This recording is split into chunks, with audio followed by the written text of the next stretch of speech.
Alhamdulillah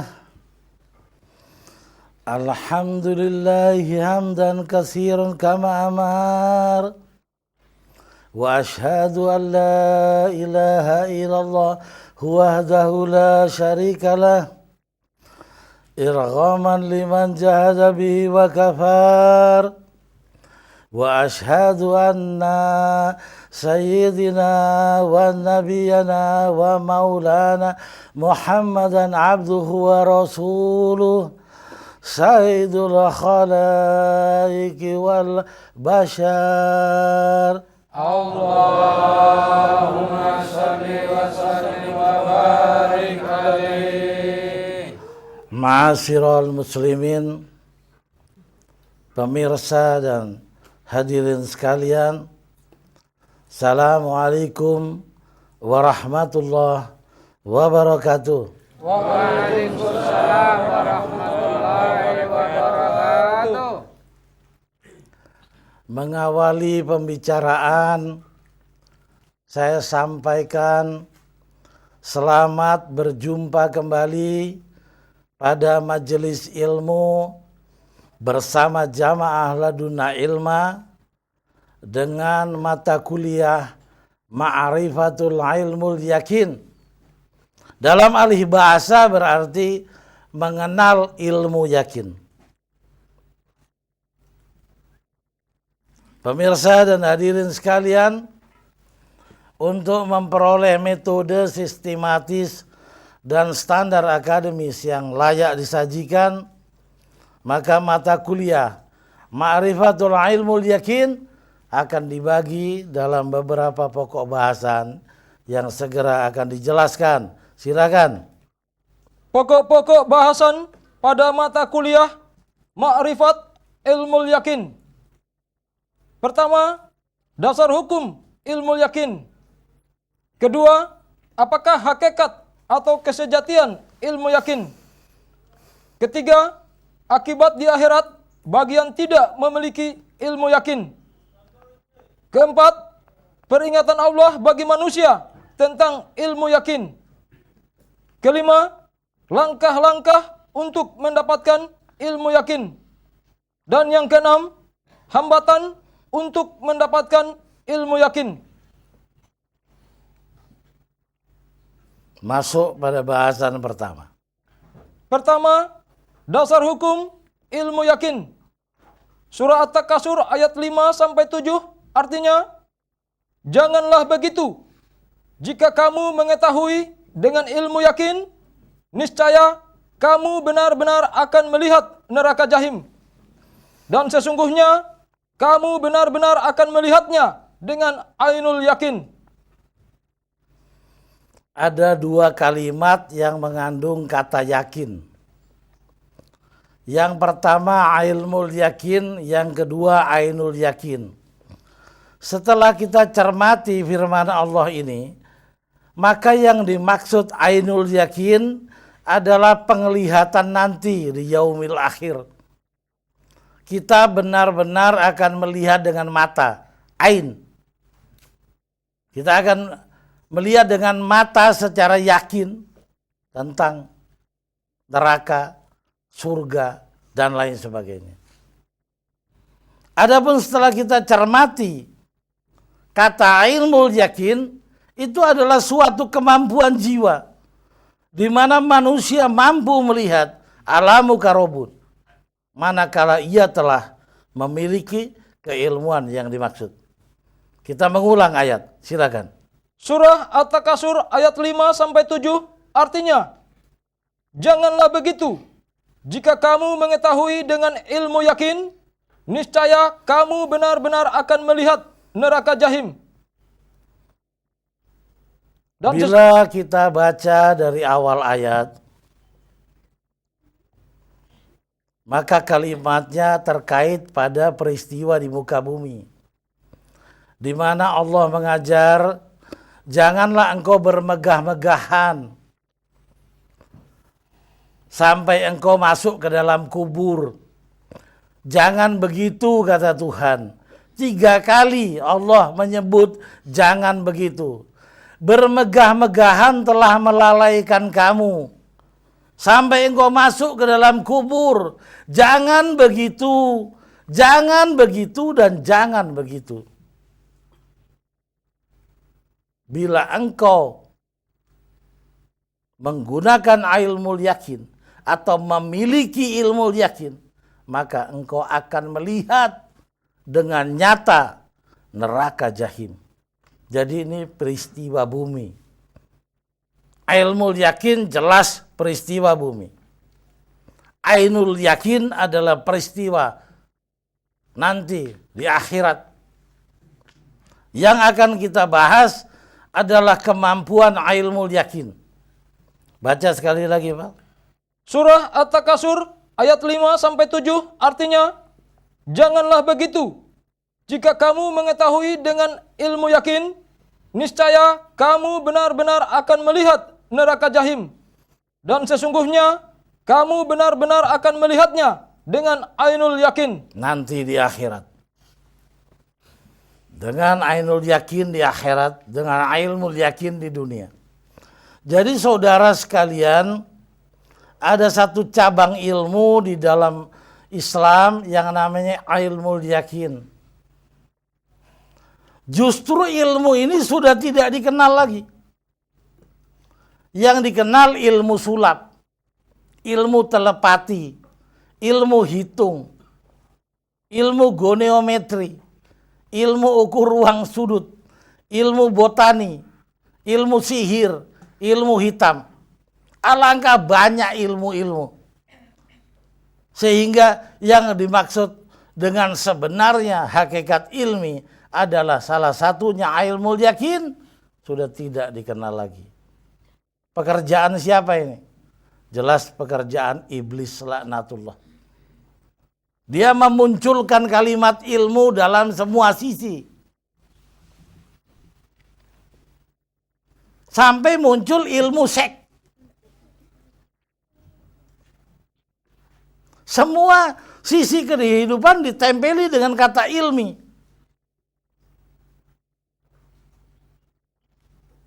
Ilmu kimia. Dan banyak saya sebutkan ilmunya. Di dalam Al-Quran hanya 2 ilmi. Yang pertama ilmu yakin dan yang kedua ilmu laduni. Justru 2 ilmu yang sejati tersebut dalam kitab Al-Quran tidak dikenali lagi. Maka kita coba. Hari ini kita membahas yang satu. Yang namanya ilmu yakin. Lanjut. Kedua, apakah hakikat atau kesejatian ilmu yakin? Surah Al-Baqarah ayat 97 artinya, katakanlah, barang siapa yang menjadi musuh Jibril, maka Jibril itu telah menurunkannya Al-Quran ke dalam hatimu dengan seizin Allah. Al-Quran menurunkan Al-Quran ke dalam hatimu. Mu siapa?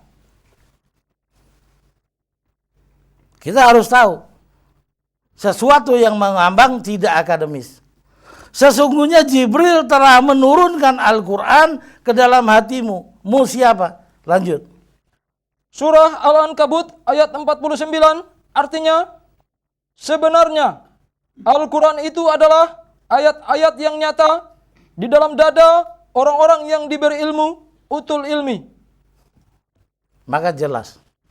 Jibril menurunkan Al-Quran ke dalam hati orang-orang yang diberi ilmi atau mendapat gelar utul ilmi.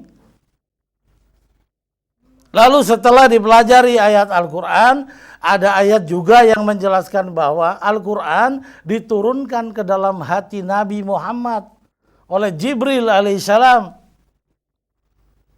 Pertama, Al-Quran di mana? Wallahu mi waraihim muhitu. Bal huwa Qur'anun majidun fi lauhil mahfuz. Quran yang majid berada di lauhil mahfuz. Berakhir diturunkan ke dalam hati orang yang diberi ilmu dan hati Rasulullah Muhammad. Apakah Al-Quran yang di lauhil mahfuz habis? Tidak, saudara. Yang diturunkan ke dalam hati manusia hanya refleksinya. bias sinar yang dari sumber aslinya menerangi hati orang-orang yang diberi ilmu. Al-Quran tetap berada di Lauhil Mahfuz dan diturunkan refleksi cahayanya ke dalam hati orang-orang yang diberi ilmu. Baca sekali lagi. Surah Al-Ankabut ayat 49 artinya, sebenarnya Al-Quran itu adalah ayat-ayat yang nyata di dalam dada orang-orang yang diberi ilmu. Ayat-ayat yang nyata, konkret, benar-benar bersemayam di sini. Bukan kata kiasan, bukan ilustrasi, tetapi benar-benar nyata, konkret. Quran diturunkan ke dalam hati orang-orang yang diberi ilmu. Wujudnya apa? Al-Quran yang diturunkan ke dalam hati. Apakah bacaan? Atau suara? Atau sinar? Atau apa? Kita belajar lebih lanjut untuk memenuhi standar akademis. Silakan. Surah Asy-Syura ayat 52 artinya, dan demikianlah kami wahyukan kepadamu ruh Al-Quran dengan perintah kami.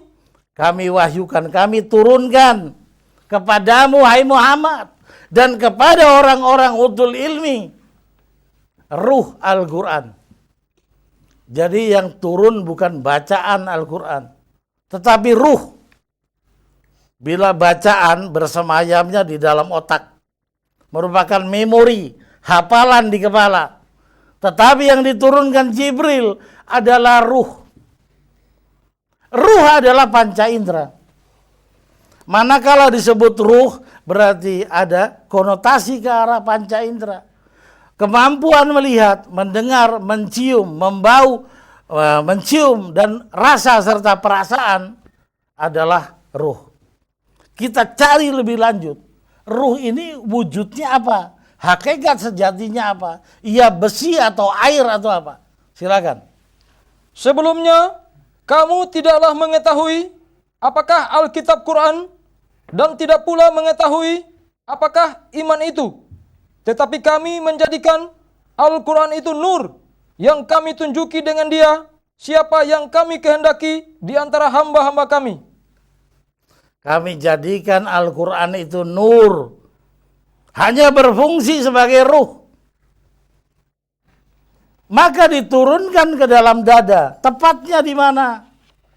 Sesuai ayat terdahulu, bahwa Jibril menurunkan ruh Al-Quran ke dalam hati. Hati tepatnya di dalam kolbu. Kolbu bersemayam di dalamnya ruh insani. Ruh manusia. Manusia bisa melihat karena memiliki ruh. Manusia bisa mendengar karena memiliki ruh.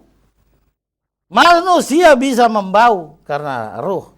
Manusia punya perasaan, cinta, benci, marah, dan lain sebagainya karena punya ruh. Maka manakala diturunkan ruh Al-Quran, menjadi gabungan dua ruh.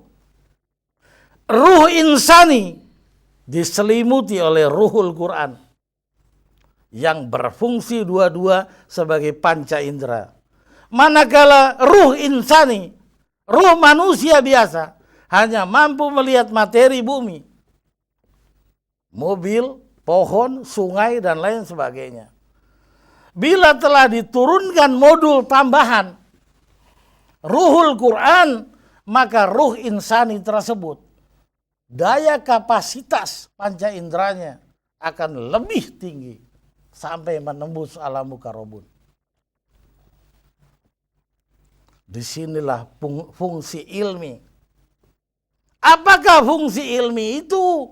Adalah menambah kapasitas panca indera sampai mampu mendekat kepada Tuhan. Irji ila Rabbi, mendengar firman, melihat alamu karobun. Rasa jiwa menyatu dengan Tuhannya, menyatu dengan para wali lainnya. Karena ruh punya perasaan, ruh bisa melihat. Maka jelas di dalam Al-Quran dikatakan, Seandainya engkau memiliki ilmu yakin, niscaya engkau akan nyata melihat neraka jahim. Kalau neraka bisa dilihat, maka benda-benda yang sejajar dengannya di alam mukarrabun pun bisa dilihat. Surga, neraka, sidratul muntaha, lauhil mahfuz, kalam, kursi, ars, baitul ma'mur, dan lain-lain. Itu berada di alam mukarrabun. Salah satunya bisa dilihat, maka dapat dilihat semuanya. Plus sekalian mengunjungi pemilik segalanya. Al-Haq, Rabbul Jalil. Wattaqullah wa yu'allimukumullah. Disinilah fungsi ilmu. Setelah engkau kenali Tuhanmu dengan panca indera tambahan, maka bergurulah pada Tuhanmu. Inilah ilmu yakin.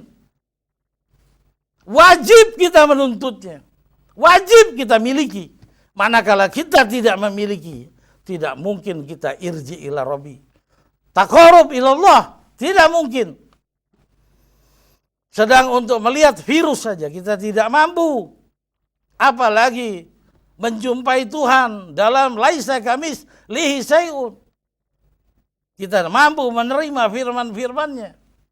Merupakan tuntunan jalan hidup menuju jalan kewalian. Kita telah selesai dalam hakikat ilmu yakin. Lanjut. Ketiga, akibat di akhirat bagi yang tidak memiliki ilmu yakin. Surah Al-Isra ayat 72 artinya, dan barang siapa yang buta hatinya di dunia ini, niscaya di akhirat nanti ia akan lebih buta pula dan lebih tersesat dari jalan yang benar. Barang siapa di dunia ini buta, tidak mencari modul tambahan, ilmu yakin, maka di akhirat dia akan tersesat. Jadi tidak ada hukum serta-merta. Kita di dunia bisa melihat, begitu mati langsung bisa melihat di sana. Untuk melihat alam gaib itu menggunakan modul yang lain. Manakala kita sudah mati, mata kita ini udah rusak jadi tanah. Dibutuhkan indera yang lain yang peruntukannya untuk itu. Bila saudara di dunia tidak belajar ilmu apa-apapun, saudara bisa melihat sungai. Karena itu sudah fitrah yang demikian. Tetapi Allah peringatkan, untuk melihat neraka, saudara butuh ilmu yakin. Apalagi surga yang punya nilai lebih daripada neraka. Ulang. Surah Al-Isra ayat 72 artinya, dan barang siapa yang buta hatinya di dunia ini, niscaya di akhirat nanti ia akan lebih buta pula dan lebih tersesat dari jalan yang benar. Lanjut. Keempat, peringatan Allah bagi manusia tentang ilmu yakin. Surah Al-Hajj ayat 46 artinya, maka apakah mereka tidak berjalan di muka bumi, lalu mereka mempunyai hati yang dengan itu mereka dapat memahami, atau mempunyai telinga yang dengan itu mereka dapat mendengar? Karena sesungguhnya bukanlah mata itu yang buta, tetapi yang buta ialah hati yang di dalam dada. Bukan mata jasad ini yang buta, tetapi mata hatimu, ilmu yakinmu engkau tidak miliki. Tidakkah engkau perhatikan kejadian-kejadian di muka bumi dan juga di dalam Al-Quran dan hadis Nabi, bagaimana sahabat-sahabat masih hidup sudah melihat surga. Bertebaran hadis-hadis yang menjelaskan tentang kemampuan para sahabat Nabi melihat surga semasa masih hidup. Dan lebih menakjubkan Rasulullah, bahwa beliau sering mengangkat takbir Allahu Akbar, lalu beliau gelagapan mengulang takbir. Ditanya oleh sahabat, mengapa ya Rasulullah engkau demikian? Terpampang surga di depanku. Aku ingin mengambil buahnya untuk aku pertunjukkan kepada kalian. Tetapi ini adalah urusan gaib. Itu bukan mukjizat, saudara. Mukjizat itu hanya berlaku sekali. Nabi Musa memukul tongkatnya, Laut Merah terbelah, tidak terulang. Nabi Muhammad mendatangkan matahari masuk ke dalam kain bajunya, suatu hal yang mustahil, tapi tidak terulang. Sesuatu yang berulang itu adalah hasil ilmi, bisa dicontoh oleh umatnya.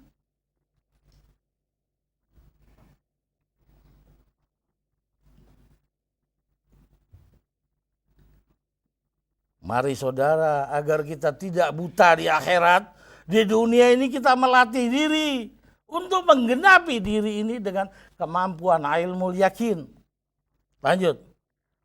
Surah Al-An'am ayat 104 artinya, sesungguhnya telah datang dari Tuhanmu bukti-bukti yang terang. Maka barang siapa yang melihat kebenaran itu, maka manfaatnya bagi dirinya sendiri.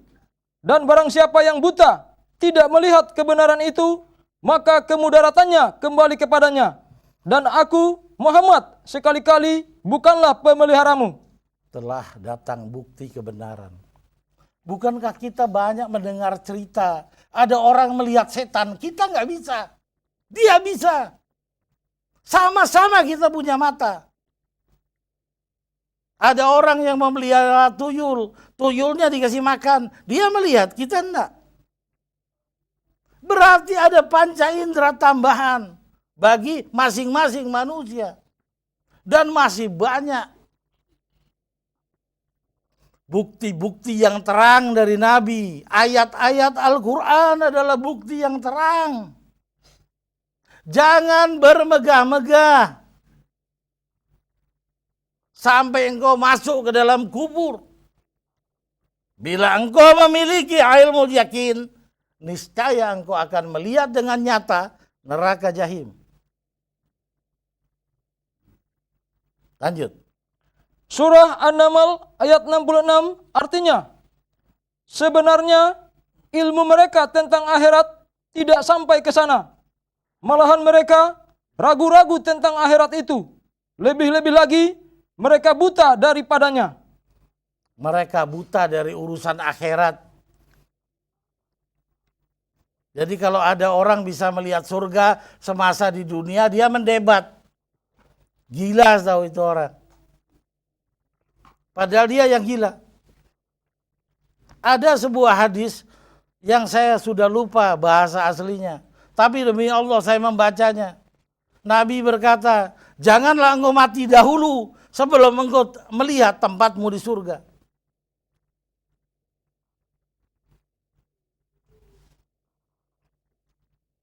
Lanjut. Kelima, langkah-langkah untuk mendapatkan ilmu yakin. Hadis riwayat Ibnu Abdul Bar dari Anas, dikutip dari kitab terjemahan Al-Jami'us Sagir 1, halaman 329, artinya, carilah ilmu walaupun di negeri Cina, karena sesungguhnya mencari ilmu adalah fardu atas setiap muslim. Fardu ain. Wajib bagi setiap orang Islam untuk menuntut ilmu. Yang dimaksud ilmu dalam agama itu dua. Ilmu yakin wa ilmu laduni. Ilmu yakin adalah mengumpulkan Al-Quran untuk menambah modul dalam panca indera kita sehingga kita mampu mendekati Tuhan. Mampu melihat bukti-bukti keadaan alam, mukarrabun. Adapun ilmu laduni adalah belajar langsung kepada Tuhan, merupakan tuntunan jalan kewalian, menjadi orang yang dicintai Tuhan, menjadi kekasih-kekasih Allah. Mula pertama kita harus bisa menerima firman-Nya. Kalau tidak bisa menerima bagaimana? Wa yu'allimukumullahnya gimana? Belajarnya kepada Tuhannya gimana? Untuk bisa menerima wahyu, untuk bisa mendekat kepada Tuhan, kita persiapkan modul tambahan, ilmu yakin. Setelah saudara memiliki ilmu yakin, belajarlah kepada Allah. Wattaqullah wa yu'allimukumullah. Lanjut. Surah Al-Anbiya ayat 73 artinya, kami telah menjadikan mereka itu sebagai imam-imam yang memberi petunjuk dengan perintah kami, dan telah kami wahyukan kepada mereka mengerjakan kebaikan, mendirikan sembahyang, menunaikan zakat, dan hanya kepada kamilah mereka selalu menyembah. Kepada imam-imam itulah Anda harus belajar ilmu yakin. Ini ketentuan Al-Quran. Aku Allah jadikan mereka itu imam-imam yang memberi petunjuk tentunya kepada manusia. Maka selalu saya berkata, apakah arti seorang presiden tanpa rakyat? Apakah arti seorang imam tanpa jamaah? Jadi tidak perlu dijelaskan, memberi petunjuk kepada jamaahnya. Analogi menjangkau ke situ. Aku jadikan mereka itu imam-imam yang memberi petunjuk kepada jamaahnya dengan petunjuk dari sisi Allah. Dituntun oleh Allah. Dan mereka imam-imam itu menerima wahyu. Aku wahyukan kepada imam-imam itu. Kepada mereka lah berguru tentang ilmu yakin ini. Lanjut. Hadis riwayat Muslim dalam Imarah nomor hadis 3431 dari Abdurrahman bin Abdurrabbil Ka'bah.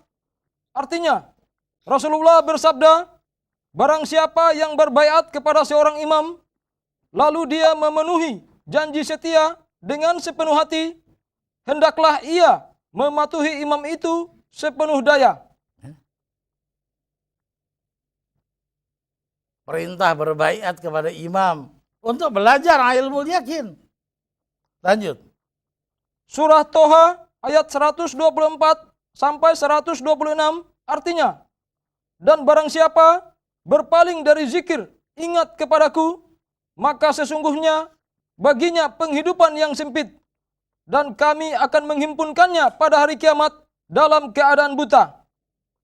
Berkatalah ia, ya Tuhanku, mengapa engkau menghimpunkan aku dalam keadaan buta, padahal aku dahulunya adalah seorang yang melihat? Allah berfirman, demikianlah telah datang kepadamu ayat-ayat kami, maka kamu melupakannya. Dan begitu pula pada hari ini kamu pun dilupakan. Mengapa ya Tuhan engkau bangkitkan aku dalam keadaan buta? Waktu di dunia saya bisa melihat. Salahmu sendiri. Sudah saya peringatkan dalam Al-Quran. Carilah ilmu yakin agar engkau tidak buta di akhirat nanti. Kau lupakan peringatanku ayat-ayat Al-Quran, maka engkau pun dilupakan. Masuk penyebab terhambatnya ilmu yakin. Keenam, hambatan untuk mendapatkan ilmu yakin. Surah At-Takasur ayat 1-8 artinya, bermegah-megahan telah melalaikan kamu sampai kamu masuk ke dalam kubur. Janganlah begitu, kelak kamu akan mengetahui akibat perbuatanmu itu. Dan janganlah begitu, kelak kamu akan mengetahui. Janganlah begitu, jika kamu mengetahui dengan ilmu yakin, niscaya kamu benar-benar akan melihat neraka jahim. Jangan begitu kata Tuhan, kata Allah. Jangan begitu hai manusia. Kamu akan merugi nanti. Kamu akan buta di akhirat. Jangan begitu. Jangan bermegah-megah. Ada manusia bermegah-megah dengan pangkatnya. Karena berpangkat seolah-olah tidak akan mati. Dia tidak persiapkan ilmu yakin. Ada orang yang bermegah-megah dengan bahasa Inggrisnya. Sampai dia bicara sudah tidak mirip orang Indonesia. Rusak bahasa Indonesianya karena kemahiran bahasa Inggrisnya. Itu fasik, itu keterlaluan. Kita bangsa Indonesia nggak usah jadi orang Barat. Ada pula yang mahir bahasa Arab. Dia begitu bangga dengan bahasa Arab. Sehingga dia lalai, tidak menuntut ilmu yakin. Kemahiran bahasa Arab itu tidak perlu dibanggakan. Itu sangat perlu untuk mendalami ajaran agama. Tapi bukan untuk dibanggakan. Karena narapidana di tanah Arab sana, semua mahir bahasa Arab. Di penjara Arab itu, semua bahasa Arabnya lancar.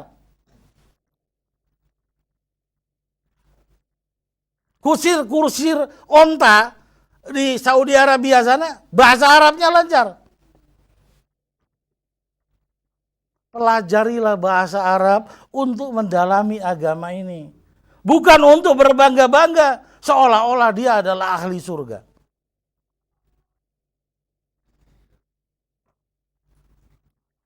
Saudara-saudara sekalian, ada yang berbangga-bangga dengan sholatnya, ada yang berbangga-bangga dengan puasanya, dan lain sebagainya.